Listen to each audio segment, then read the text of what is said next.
नमस्कार ताई. हा, तुमचं नाव सांगा की. माझं नाव राणी जाधव. होय. आणि हे गाव कोणतं आहे? पिंपोडे खुर्द. बरं, ठीक आहे. मला सांगा, आम्ही हे शेळ्या पाहिल्या. आता ही कितीक वर्षापासून तुम्ही करताय शेळी पालन? आता हे शेळी पालन आमच्या लग्नाच्या आधीपासूनच आहे. आमच्या लग्नाला आता 11 वर्ष झाले. म्हणजे जवळजवळ एक 12, 14, 15 वर्ष झाली आहे. बरं, आता ह्याची सुरुवात कशा पद्धतीने झाली होती? किती विकत आणली होती किंवा काय एकापासून केलंय किंवा कशा पद्धतीने? म्हणजे आता हे आमच्या आत्यांना माहिती. होय घरचीच आहे ती. होय. म्हणजे अर्धालीने एक शेळी आणली, तिच्यापासून सगळ्या तयार केल्या तुम्ही. बरं, आता ही गोट्यामध्ये एकूण किती शेळ्या आहेत? एक 20-25 असतील. 20-25. बरं, आता ह्याच्यामध्ये ह्या शेळ्या किती पिल्लं देतात बरं? 2-2. आणि ह्यांची पिल्लं तुम्ही किती महिन्यानंतर विकता? एक 4-5 महिन्यानंतर. 4-5 महिन्यानंतर. बरं, 4-5 महिन्यानंतर पिल्लं विकल्यानंतर सरासरी काय रुपये दराने एक पिल्लू जातं बरं? आता ती म्हणजे जेवढं मोठं असतं का नाही तेवढी जास्त किंमत, बारीक असतं की तशी किंमत. बरं, म्हणजे तरी चांगल्या पद्धतीने जर सांभाळ केलेला असला तरी एका पिल्लाला किती रुपये? 7-8 हजार रुपयाला जातं. 7-8 हजार रुपयाला येतं. बरं, ठीक आहे. म्हणजे आता ही एकूण किती शेळ्या आहेत म्हणला तुम्ही? 25 असते. आणि पिल्लं देणाऱ्या किती आहेत त्यात? म्हणजे पिल्लं देणारे सगळ्याच आहेत. त्या एक 2-4 असलेल्या बारक्या पाटी. बरं, म्हणजे जवळजवळ नाही म्हणलं तरी 30-35 पिल्लं गावतात का तुम्हाला एका वेताला? गावते ती, पण म्हणजे असं काय जगते ती, काय मरते ती. म्हणजे त्यात मध्ये रोगराईचं प्रमाण आहे. प्रमाण असतं. बरं, आता मला सांगा, दिवसभराचं ह्याचं नियोजन कशा पद्धतीनं असतं सकाळी उठल्यापासून? म्हणजे आता सकाळी आता सोडायची ह्या वेळेला आणि संध्याकाळी मग 6 वाजता येते ती घरी. बरं, दिवसभर रानातच चरायला असते. म्हणजे 10-11 वाजताची सोडायची, त्याच्यानंतर 6-7 वाजता घरी येते. घरी येते. फक्त दिवसभर नुसतं फिरणं आणि फिरून चारणं रानात. बरं, म्हणजे रानातच जो काय ह्यांना झाडपाला वगैरे चारा भेटेल तोच.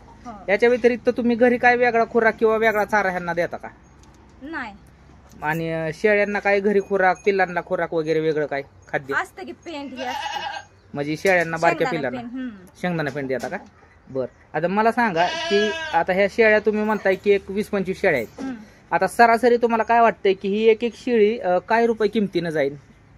काय किंमत होऊ शकते ह्या शेळीची? नाही, मला त्यांच्या माहिती त्यांना. होय मावशी, तरी काय सरासरी किंमत होईल बरं तुमच्या अनुभवाने?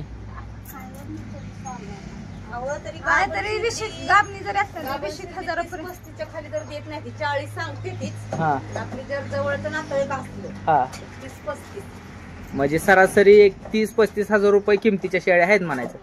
आणि जर समजा जवळचं कोणी पाळणार आलं तर त्याला थोडंफार काहीतरी कमी करता. 40च्या घरात एक शिर्डी जाते. हा, बरं, आता मला सांगा की आता ही दिवसभर तुम्ही फिरून चारताय, ह्याच्यामध्ये लसीकरण किंवा जंताचं औषध ही वेळच्या वेळेला तुम्ही देता का ह्यांना? कॅल्शियम. तरी किती महिन्याने देता? किती महिने? हा, असतं की तरी 2-2.5 महिन्याच्या नंतर असतं. होय. बर, म्हणजे 3-1 महिन्याला देता तुम्ही जंताचं औषध वगैरे. आता मला सांगा की ह्यांचं ही लेंडी खत ह्याचा काय करता तुम्ही? कशा पद्धतीने वापर विकता का? तरी आता बऱ्याच जणांनी सांगितलं की 5-6 हजार रुपये ट्रॉली खत जात आहे. म्हणजे ह्या लेंडी खतातून सुद्धा 2 पैसे उत्पन्न मिळू शकतं. बरं, मला सांगा की आता जर एखाद्याला जर सुरुवात करायची म्हणलं, आपण बघतो की आता शिकून पोरांना नोकऱ्या नाहीत, पोरं मुंबई पुण्यासारख्या ठिकाणी काम करतात. मग एखाद्याला जर समजा असंच पद्धतीनं जर शेळी पालन फिरून चारणं म्हणा किंवा करायचं म्हणलं तर काय एखादी शेळी घेऊन सुरुवात करावी का कशा पद्धतीनं केली पाहिजे? तुम्हाला काय वाटतंय? 4-5 शेळ्या जरी घेतल्या ना तरी होतं. बर, म्हणजे आणि पुढे वाढवत नेल्यानंतर यातून बऱ्यापैकी उत्पन्न मिळू शकतं का? म्हणजे हा, 2 पिल्लाची शेळी जर घेतली तर बऱ्यापैकी उत्पन्न मिळतं. हा, आणि हा, म्हणजे एका शेळीपासून चालू करायचं, तिचं किती पद्धतीने उत्पन्न होतं त्याच्यानंतर पुढे वाढवायची. बर, ठीक आहे. आता मला सांगा की यातून तुम्ही बरीच 15-20 वर्ष झालं करताय, यातून तुम्हाला काय वाटतं की कशा पद्धतीनं तुमची प्रगती वगैरे झाली किंवा काय शेळी पालनात? म्हणजे असं अशी एखादी वेळ येते का की बाबा अडचण आली होती आपल्याला आणि अशा अडचणीला आपल्याला ह्यांनी 1-2 पैशाचा आधार दिलाय किंवा काय आहे का नाही?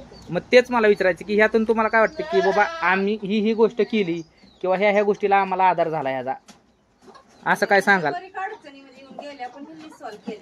हा मित्रांनो, आपण आता ह्या ताईंशी बोलूया. तुमचं नाव सांगा की. लक्ष्मी विजय जाधव. बर, आता मला सांगा की तुम्ही म्हटलात की आपल्याला जर घरगुती काय अडचण वगैरे आली तर त्या सगळ्या अडचणी शेळी पालनातून दूर होतात, त्यातनं 2 पैसे आपल्याला मिळतात. मग आता मला सांगा, वर्षाकाठी समजा या 20-25 शेळ्यातनं सरासरी काय उत्पन्न होतंय, तुम्हाला काय वाटत असेल? तरी होणार की आता ते आमचं कसं धीरसनी माहित असतं, तीही करतात ना. हा, म्हणजे जवळपास तरी 1 लाखाच्या जवळ. आता ह्या शेळ्यांमध्ये बोकाड आहे का? बर, किती वर्षाचा आहे? 1.5 वर्षाचा. बर, मग आतापर्यंत काय त्याला मागणी वगैरे आली किंवा नाही? किती रुपयाला मागितलं होता? मागितल्याला काहीतरी 20-30 ला, पण 40ची त्याची रक्कम आहे. हो, म्हणून दिलं नाही तुम्ही. बर, ठीक आहे. आता मला सांगा की वर्षभर ह्याचं लस वगैरे तुम्ही जाणताच हे औषध देता वेळच्या वेळेला, म्हणजे सगळी काळजी वगैरे घेता, आणि तरीही यातून काय थोडीफार मर होत असेल, आणि त्यातून जे राहिलेलं उत्पन्न तेवढंच उत्पन्न होते. बरं, आता लेंडी खतामधून सुद्धा तुम्ही म्हणता की शेतीला किंवा विकता येऊ शकतं, त्यातनं 2 रुपये मिळतात.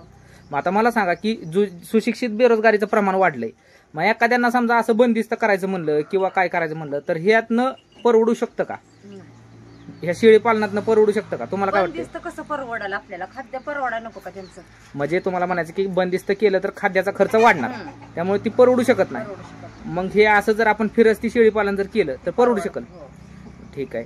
मित्रांनो, ताईंनी सांगितल्याप्रमाणे खरंच एखाद्या 15-16 हजार नोकरीच्या मागे न लागता असं जर आपण 4-5 शेळ्या घेऊन जर व्यवसाय चालू केला तर त्यातून सुद्धा आपल्याला 2 रुपये मिळकतीचा सोर्स निर्माण होईल, आणि आपल्याला दुसरीकडे कुठे नोकरीच्या मागे लागण्याची गरज नाही. तर ठीक आहे ताई, तुम्ही चांगली माहिती दिली त्याबद्दल धन्यवाद. मित्रांनो, अशाच व्हिडिओ पाहण्यासाठी चॅनलला सबस्क्राईब करा, लाईक करा आणि शेअर करा.